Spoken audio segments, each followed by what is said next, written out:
Hello friends, welcome to our YouTube channel friends. In this particular video, we are going to review Apple iPhone 14 Pro Early Adopter Island. The dynamic island is a potentially good idea that's waiting for the next step. Apple pulled off some unexpected surprises with the iPhone 14 Pro. There had been lots of solid rumors about the company switching from putting the front-facing camera and Face ID system in a pill-shaped cutout instead of the familiar notch, but the new dynamic island alert system came out of nowhere. And while it was getting clearer that Apple would have to follow the industry in using bigger camera sensors, eventually Apple went even further and rebooted its entire computational photography system as a photonic engine. There is a lot of that sort of thing in the iPhone 14 Pro, whose prices in the United States will start at $999 and go up. Apple's led to having an always on display, but it's much more vibrant than other always on displays. In the United States, Apple's going all in on eSIM, which no one else is really doing. There is a basic satellite connectivity system that is not quite like anything else we have heard about, but Apple is going to ship millions of these phones with the service coming online later this year.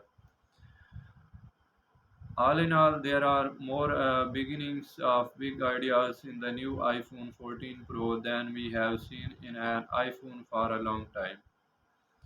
That's the easiest way to think about the iPhone 14 Pro. It feels like the first step toward a lot of new things for Apple and the iPhone, and maybe the first glimpse of an entirely new kind of iPhone. But that does not mean all these things are perfect yet.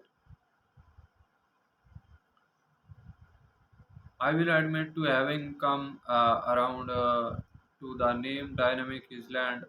After all, it's made everyone talk about it, which is not normal for a smartphone status indicator system. If Apple wants to make everyone deeply consider ancillary smartphone interface ideas, I am here for it. The island replaces Apple's familiar and often reviled notch. It's where the front camera and the Face ID system live since they have got to take up some space on the front of the display. Here is the thing about the notch though.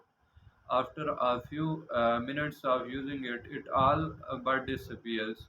The island is different. You are supposed to notice it. It's located lower on the screen than the notch, and it's a high contrast interface element. If you run your phone in a light mode, a black pill shape in the middle of a white screen, you are going to see it.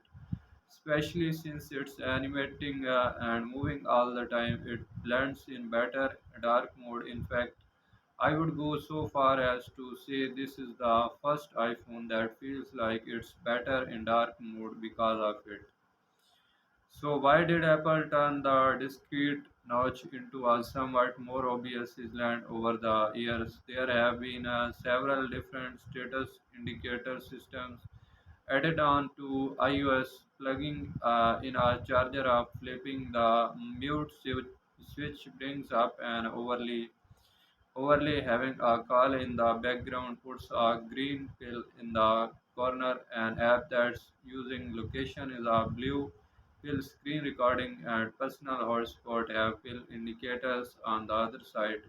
Connecting airports is another overlay, and some things like timers and music playing in the background have not really had useful status indicators at all.